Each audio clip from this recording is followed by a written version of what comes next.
When these Pokemon cards were released in 1999, they were worth $3 a pack. Today, they cost me $150 each. And believe it or not, that's actually a good price compared to what some people are having to pay for. In this video, I'm opening one of these 3 Pokemon fossil packs from 1999. And I have a bigger goal in mind here. It's not necessarily to make profit, although that would be cool. Really, I just want to pull some cool cards that are worth keeping, while also ultimately coming to a conclusion on, were these packs worth buying? So just in case you're wondering, my name is Ty, and basically I really enjoy collecting cards. So I'm usually like a sports card collector, not so much Pokemon. I definitely don't collect Magic the Gathering, at least not yet. But when I was a kid, Pokemon cards were my thing. But obviously that's not saying much. Like, Pokemon was a lot of people my age just thing when we were kids. But yeah, I just really enjoyed playing Pokemon. I actually don't think I really knew how to play the trading card game correctly.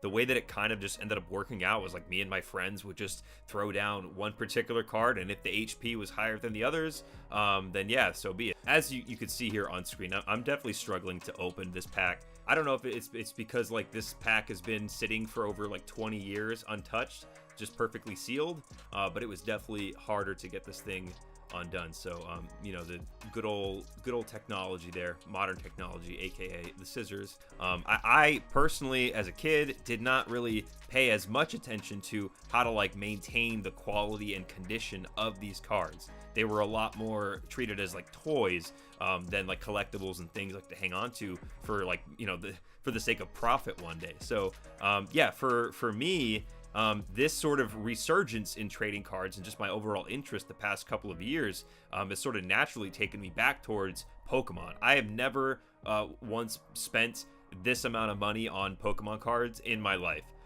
So to do this, you know, this late in the game, I'm coming up on 30 years old. It's a very unique experience. But for me, a side reason for this video and for buying these, one of these 3 packs was actually for my sister for a Secret Santa gift. So that is kind of the bigger, like, the genesis behind this video. So yeah, while profiting would be nice, I really just kind of wanted to give her a gift that would be something that, whether she did want to turn around and sell it for profit, because these things are worth like at least 200, 300, and then if you grade them, holy moly, they're worth even more, which is absolutely wild. That's like maybe its own topic for a different video. But if she wanted to sell them, she could. If she also wanted to open it, she could. I really wasn't too excited about the first several cards here, but I really was, I think, expecting some sort of holo or some unique card. Charizard came to mind. Even like a base version of that card would have been cool. I mean, I don't know anyone that's ever been excited to see a Zubat, but if I'm wrong, let me know. Honestly, can't tell you. Like, I've never once used this card for its intended effect, but it does look pretty cool. Kabuto, I feel like it was a rare Pokemon when you played the game, but I just personally don't really care too much for the card or for the Pokemon itself. Krabby, funny guy, you know. Actually, is he like supposed to be looking off in the distance with his claw? Is that kind of the vibe here? Yeah, so this is definitely the hit of the pack, and it just looks really cool. I've always been a fan, if you want to put it that way, of Magneton. I don't know, there's something about the electric Pokemon in general that are just really captivating.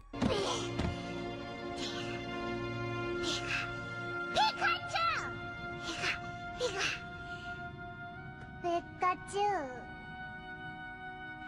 So yeah, and the fact that this is a holographic also, I mean, yeah, this is certainly, in hindsight, after we see the rest of what's in this pack, the most valuable, and it's also just a cool looking card. So honestly, I see that as like the W of the pack. Now, to still answer the question of like, was the pack worth it? That is still a bigger discussion to be had. But yeah, I'll talk more about that in a second once we see the final card here, Mr. Fuji. Yeah, that's right. Cool character. And right now you're going to see a cool clip involving Mr. Fuji. It's a photo of playing in Mount Fuji. Mr. Fuji. Not Mount Fuji. Oh, Mr. This isn't a haiku. No, it's Mount Fuji. Okay. Anybody in Japan, when you say Mount Fuji, you say Fuji-san, which is like Mr. Fuji. Is that right? Yeah. Oh, that's funny. Oh. Okay. So this Magneton, truthfully, I don't know if it's just a matter of like all the cards would probably be bent, but this one in particular does certainly look like there is some bend to it. But I think overall, like, is in pretty good condition. I don't know if I would want to. I think I would only even want to grade it just for having it like in a protected slab. I have a video coming up in regards to PSA grading and that whole process. I've gotten one submission back, and then there's another one that's on the way. It's been over 4 months. I have some strong thoughts about PSA, but this I might honestly send to like SGC, because I hear that SGC has very fast turnarounds, and I've heard good things, so might be worth checking out there. But as far as this Magneton, I think it's in pretty good shape. If I had to personally give it a grade, if that's even like a thing that's worth doing, I would say it's like an 8.5, 9 out of 10. So do with that information whatever you will.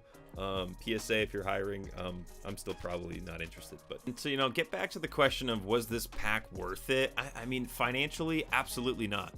Like I said, I paid $150 for this one pack, and we'll still see what's to come with these other two. But I certainly did not make any of my money back. I think this Magneton, even like graded, maybe I don't know, maybe it can get me like 3/4 of like what I paid for this pack, like $100 or so maybe. I don't know, I'm kind of just throwing like a ballpark out there. I haven't seen this card sell for a crazy high amount, even graded a perfect 10. So but I think even if I graded this and it got a 10, I think I'd actually would be more compelled to keep it, because this has some story now for myself. Like, this is the first hit card, so to speak, of my like Pokemon collecting career. That's a pretentious way to put it.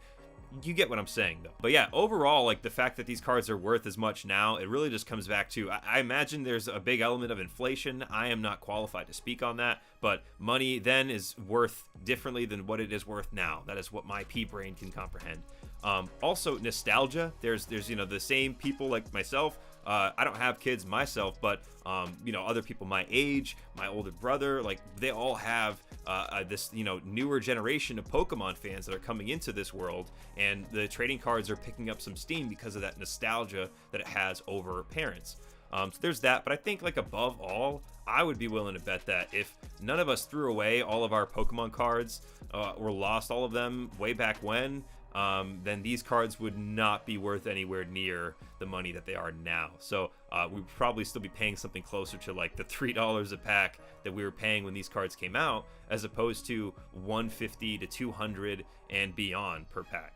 So yeah, in conclusion, this pack was cool. This Magneton card was cool. Is it worth over 100? Definitely not. My expectations weren't to pull something that would result in profit. It was to get at least a couple cards that are worth remembering and keeping pristine from this point on. So I think I achieved that with Magneton, and also just some of these like cooler like Slowpoke base card, and also in particular the trainer card, the Mr. Fuji. So yeah, I thought this was a really cool pack. Let me know what you think, and also subscribe if you enjoyed this video so you can get notified of when I open the next pack in this series. That'll be the Zapdos. Yeah, I'll talk to you guys next time.